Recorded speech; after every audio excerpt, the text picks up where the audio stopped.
आजको यस प्रस्तुतिमा स्वागत छ। आउनुहोस् सिधै विषयवस्तुमा प्रवेश गरौँ र यो ब्याज दरको समय संरचना जस्तो अलि जटिल सुनिने शब्दावलीलाई एकदमै सरल भाषामा बुझौँ। खासमा आज हामी वित्तीय बजारहरूले भविष्यको पूर्वानुमान कसरी गर्छन् भन्ने रहस्य खोतल्नेछौँ। यो त एउटा जादुई ऐना जस्तै हो जसले अर्थतन्त्रको भोलिको तस्बिर आजै देखाउने दावी गर्छ। आजको हाम्रो यस विश्लेषणको यात्रा यस प्रकार अगाडि बढ्नेछ।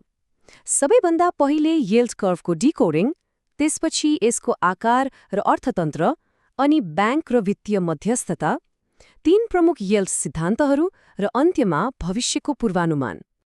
ल अब सुरु गरौँ पहिलो भागबाट, यील्ड कर्भको डिकोडिङ। अब प्राविधिक रूपमा भन्नुपर्दा यील्ड कर्भ भनेको एउटा यस्तो ग्राफ हो जसले सरकारी बन्डहरूको प्रतिफल र तिनीहरूको परिपक्व हुने समयलाई देखाउँछ। तर यहाँ बुझ्नुपर्ने सबैभन्दा महत्त्वपूर्ण कुरा के हो भने यसले कुनै एउटा निश्चित समयमा ब्याज दरको संरचना कस्तो छ भनेर ठ्याक्कै देखाउँछ र यसमा कुनै जोखिम छैन भन्ने मानिन्छ। यो केवल केही रेखाहरू मात्र होइन, यसले सिङ्गो बजारको मनोभाव बोकेको हुन्छ।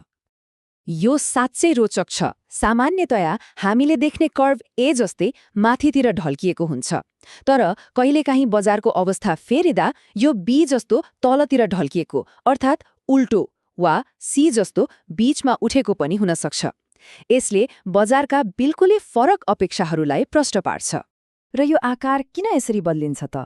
यसको पछाडिको मुख्य कारण भनेकै छोटो अवधिको ऋण र लामो अवधिको ऋण बीचको आधारभूत भिन्नता हो।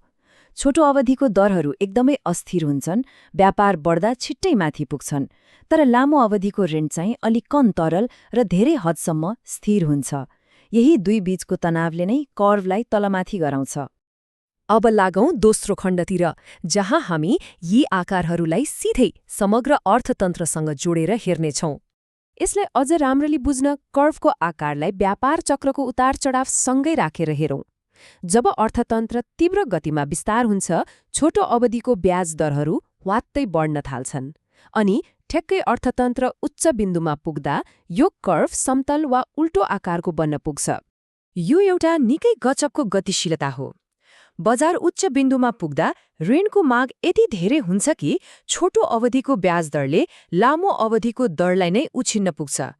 यसरी लगानीकर्ताका परिवर्तनशील अपेक्षाहरू र कडा मौद्रिक नीतिहरूले सम्पूर्ण बजारको ऋण लागत संरचनालाई नै उल्ट्याइदिन्छन्। तेस्रो भागमा प्रवेश गरौँ, ब्याङ्क र वित्तीय मध्यस्थता। अब हेरौँ यो सिद्धान्तले वास्तविक बजारका संस्थाहरूलाई कसरी प्रभाव पार्छ।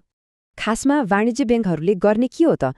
उनीहरू छोटो अवधिको लागि निक्षेप लिन्छन् र लामो अवधिको लागि ऋण दिन्छन्। त्यसैले यी दुई दरहरू बीचको अन्तर जति धेरै फराकिलो हुन्छ, उनीहरूको नाफा त्यति नै धेरै हुन्छ।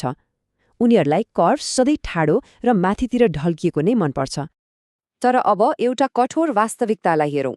जब त्यो अन्तर खुम्चिन्छ वा कर्भ उल्टो हुन्छ, ब्याङ्कको नाफामा यति नराम्रो धक्का लाग्छ कि व्यवस्थापनले तुरुन्तै खर्च कटौती गर्नुपर्ने हुन्छ। अवस्था कतिसम्म आउँछ भने कर्मचारी कटौती गर्नेदेखि लिएर ग्राहकलाई दिइने निःशुल्क चिया, कफी र डोनर समेत बन्द गर्नुपर्ने बाध्यता आइपर्छ। चौथो खण्ड, तीन प्रमुख यील्ड सिद्धान्तहरू। अब बजारका यी चालहरूलाई निर्देशित गर्ने प्राज्ञिक सिद्धान्तहरूलाई खोज्ने बेला आएको छ। हामीले सोच्न सक्छौँ कुनै पनि समयमा यो यील्ड कर्भको अन्तिम आकार आखिर कसले वा केले तय गर्छ त? यसको जवाब खोज्न बजारका विश्लेषकहरू मुख्यतया तीनवटा फरक तर एक अर्काका परिपूरक आर्थिक सिद्धान्तहरूमा भर पर्छन्। पहिलो हो अपेक्षा सिद्धान्त। यसले एकदमै सरल कुरा गर्छ। लामो अवधिको ब्याज दर भनेको भविष्यमा छोटो अवधिको दर कस्तो होला भन्ने बजारको अपेक्षामा मात्र निर्भर गर्छ। अर्थात् लगानीकर्ताहरूलाई 5 वटा छुट्टा छुट्टै 1 वर्षे बन्ड राख्नु र एउटै 5 वर्षे बन्ड राख्नुमा कुनै फरक लाग्दैन। सबै कुरा भविष्यको अपेक्षा हो। यो तालिकाले यसको पछाडिको गणितलाई कति मजाले बुझाउँछ हेरौँ त। यदि मुद्रास्फीति 2%बाट बिस्तारै बढेर 5%सम्म पुग्ने अपेक्षा गरिएको छ भने त्यसबाट निस्कले नोमिनल दरहरूले आफै एउटा माथितिर ढल्किएको सुन्दर यील्ड कर्भ तयार पार्छन्। तर यथार्थ अलि फरक हुन्छ। यसैलाई अझ व्यवहारिक बनाउँछ तरलता प्राथमिकता सिद्धान्तले। भविष्य एकदमै अनिश्चित हुन्छ, होइन त? त्यसैले लगानीकर्ताहरू जोखिम लिन हिचकिचाउँछन्। लामो समयसम्म आफ्नो पैसा फसाएर राख्नुपर्दा उनीहरूले त्यसबापत थप प्रतिफल अर्थात् प्रिमियम खोज्छन् नै। र तेस्रो हो बजार विभाजन सिद्धान्त। यसले के भन्छ भने बजार पूरै खण्ड-खण्डमा विभाजित छ। छोटो अवधि चाहनेले छोटोमै र लामो चाहनेले लामोमै मात्र लगानी गर्छन्। ब्याजदरमा जतिसुकै तलमाथि भए पनि उनीहरू आफ्नो समयसीमा परिवर्तन गर्नै चाहँदैनन्। ल, अब हामी आजको विश्लेषणको अन्तिम भागमा आइपुगेका छौं। भविष्यको पूर्वानुमान। यी सबै कुरा जानेर के गर्ने त? सबैभन्दा महत्त्वपूर्ण कुरा यही हो। विश्लेषकहरूले यो कर्भलाई हेरेरै आर्थिक मन्दी आउँदैछ कि भनेर पूर्वानुमान लगाउँछन्। जब कर्भ उल्टो हुन्छ नि, त्यसलाई बजारमा ऋणको माग घटेको र अर्थतन्त्र खुम्चिँदै गएको एकदमै बलियो सङ्केतको रूपमा लिइन्छ।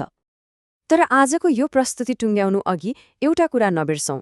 यो वित्तीय त्रिकालदर्शी एकदमै शक्तिशाली भए तापनि यो सधैँ 100% सही हुँदैन। मन्दी नै नआउँदा पनि यसले कहिलेकाहीँ झुटो सङ्केत दिएको इतिहास छ। त्यसैले अर्थतन्त्रलाई साँच्चै बुझ्ने हो भने यसको निरन्तर र गहिरो विश्लेषण गरिरहनु आवश्यक हुन्छ। के हालको यील्ड कर्भले हाम्रो भविष्यको सही तस्बिर देखाइरहेको छ त? यही प्रश्न मनन गर्दै आजको लागि बिदा हौं। अध्ययन गर्दै रहनुहोला।